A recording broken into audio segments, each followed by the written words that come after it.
Hello everyone, welcome to Divya education. आज है 9 जून और 9 जून से संबंधित जितने भी करंट अफेयर के क्वेश्चन बन सकते हैं हमारे एग्जाम के लिए जो इम्पोर्टेंट है उन सभी को हम सॉल्व करेंगे। ठीक है, तो बात करिए यदि हम कल के अभ्यास प्रश्न की, तो कल का अभ्यास प्रश्न था कि सरकार ने एक विशेष माइक्रो क्रेडिट सुविधा यानी कि पीएम स्वनिधि शुरू की है।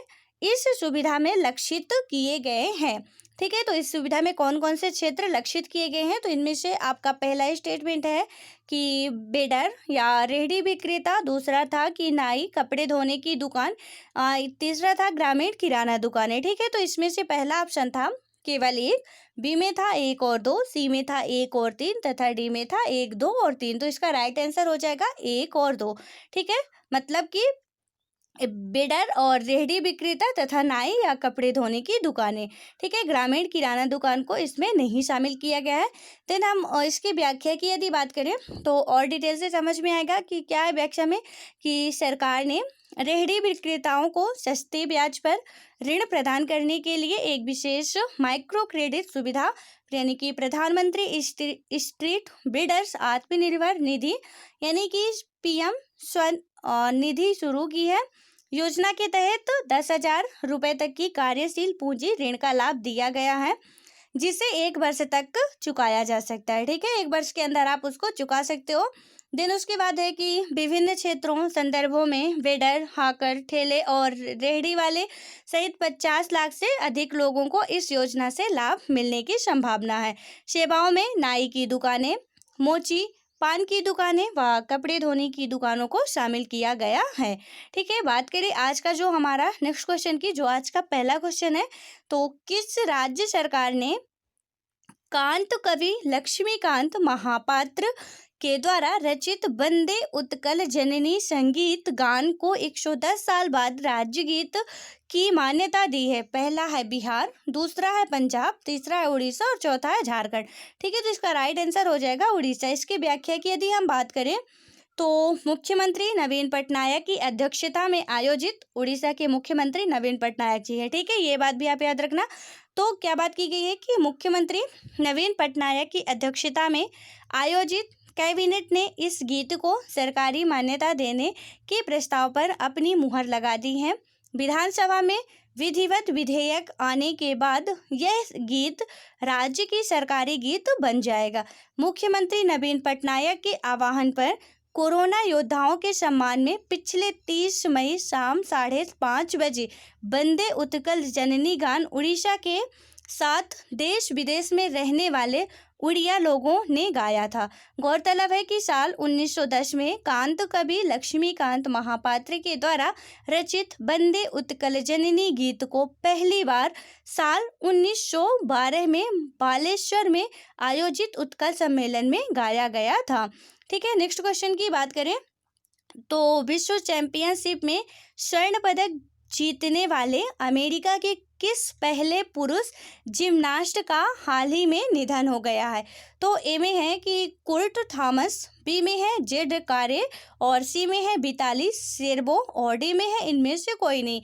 ठीक है, तो इसका राइट आंसर हो जाएगा कुर्ट थॉमस। इसकी व्याख्या की बात करें यदि हम, तो विश्व चैंपियनशिप में स्वर्ण पदक जीतने वाले अमेरिका के पहले पुरुष जिम्नास्ट कुर्ट थॉमस का निधन हो गया।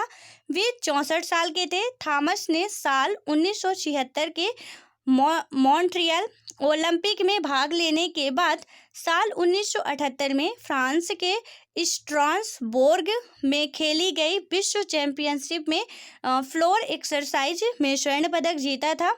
इस तरह से वह जिम्नास्टिक विश्व चैंपियनशिप में सोने का तमगा जीतने वाले पहले अमेरिकी बने थे।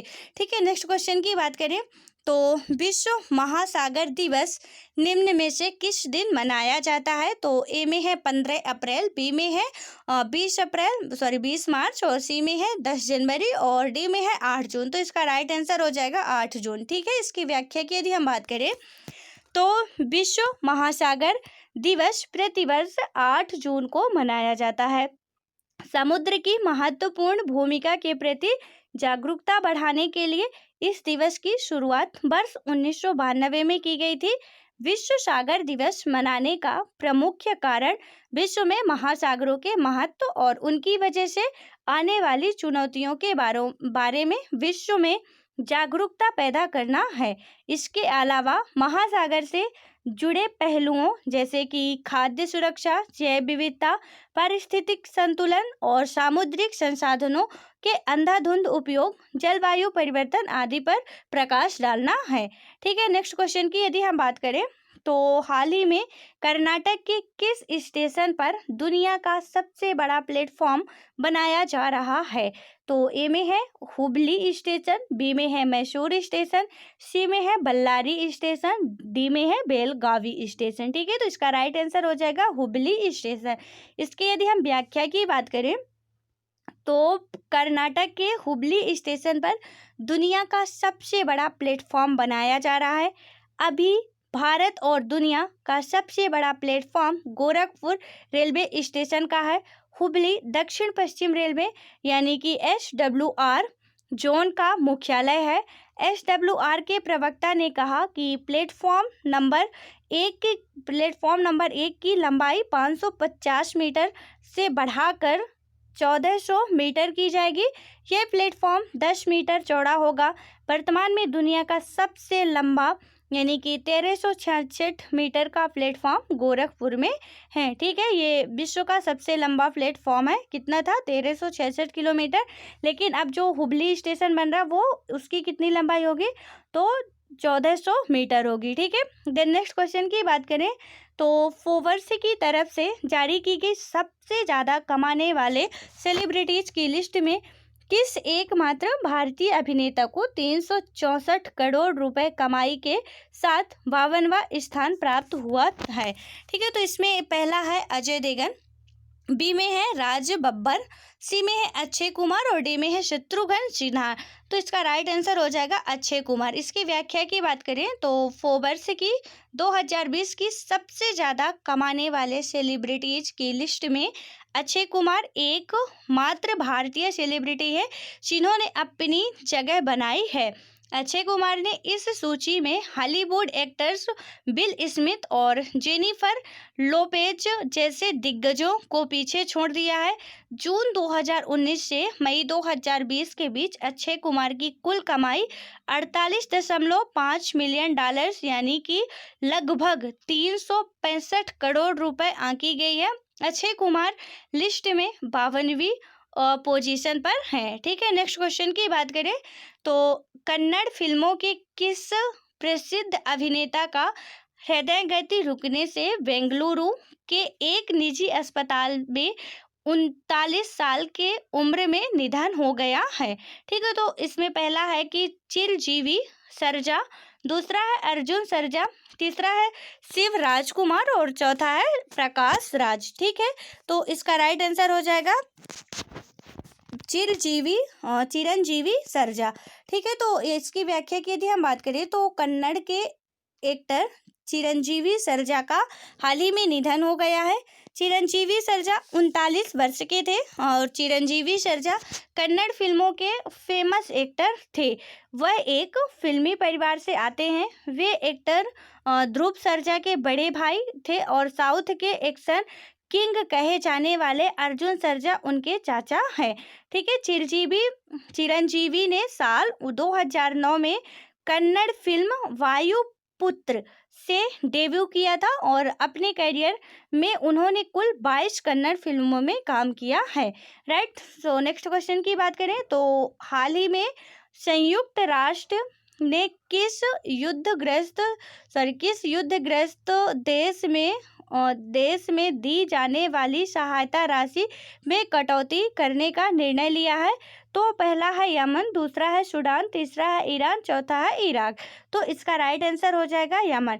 ठीक है, इसमें व्याख्या की बात करें तो युद्धग्रस्त यमन में कार्यरत सहायता संगठनों ने ऐसे समय में यमन की सहायता राशि में कटौती करने के निर्णय पर हैरानी व्यक्त करते हुए इसे तत्काल जारी करने की अपील की है। यह निर्णय ऐसे समय में किया गया है जब यमन कोरोना वायरस व गृह युद्ध जैसी दोहरी समस्याओं से जूझ रहा है। सहायता राशि में कटौती करने के निर्णय से यमन में चल रहे संयुक्त राष्ट्र संघ के 75% कार्यक्रम बंद हो सकते हैं या उनका परिसंचालन प्रभावित हो सकता है। ठीक है, तो नेक्स्ट क्वेश्चन की बात करें तो हाल ही में गृह मंत्रालय ने सीमावर्ती क्षेत्र विकास कार्यक्रम यानी कि बॉर्डर एरिया डेवलपमेंट प्रोग्राम के तहत किस देश से सटे सीमावर्ती क्षेत्रों को सुदृढ़ करने हेतु नए दिशा निर्देश जारी किए हैं। तो ए में है पाकिस्तान, बी में है नेपाल, सी में है चीन और डी में है बांग्लादेश। तो इसका राइट आंसर हो जाएगा चीन। इसकी व्याख्या की बात करें तो गौरतलब है कि वित्तीय वर्ष 2020-21 में सीमावर्ती क्षेत्र विकास कार्यक्रम हेतु 784 करोड़ रुपए आवंटित किए गए हैं। राज्यों और केंद्र शासित प्रदेशों से लगने वाली अंतर्राष्ट्रीय सीमा की लंबाई और जनसंख्या जैसे विभिन्न मानदंडों के तहत इस धनराशि को वितरित किया जाएगा। भारत और चीन के बीच हालिया घटनाक्रम के मद्देनजर सीमावर्ती क्षेत्र के बेहतर प्रबंधन के लिए बुनियादी ढांचे का निर्माण एक रणनीतिक कदम है। ध्यातव्य है कि वित्तीय वर्ष 2019-20 में सीमावर्ती क्षेत्र विकास कार्यक्रम हेतु 825 करोड़ रुपए आवंटित किए गए थे। ठीक है, तो नेक्स्ट क्वेश्चन की बात करें तो विश्व तीरंदाजी फील्ड चैंपियनशिप प्रतियोगिता कहाँ आयोजित किया जाना है, जिसे कोविड-19 महामारी के कारण 2022 तक के लिए स्थगित किया गया है। तो इसका पहला ऑप्शन है भारत, दूसरा है अमेरिका, तीसरा है दक्षिण अमेरिका, चौथा है ब्राजील। तो इसका दक्षिण अफ्रीका है। तो इसका राइट आंसर हो जाएगा अमेरिका। ठीक है, इसके यदि हम व्याख्या की बात करें तो अमेरिका में होने वाले विश्व तीरंदाजी फील्ड चैंपियनशिप को कोविड-19 महामारी के कारण 2022 तक के लिए स्थगित कर दिया गया। प्रतियोगिता का आयोजन सितंबर 2020 में अमेरिका के यांगटन के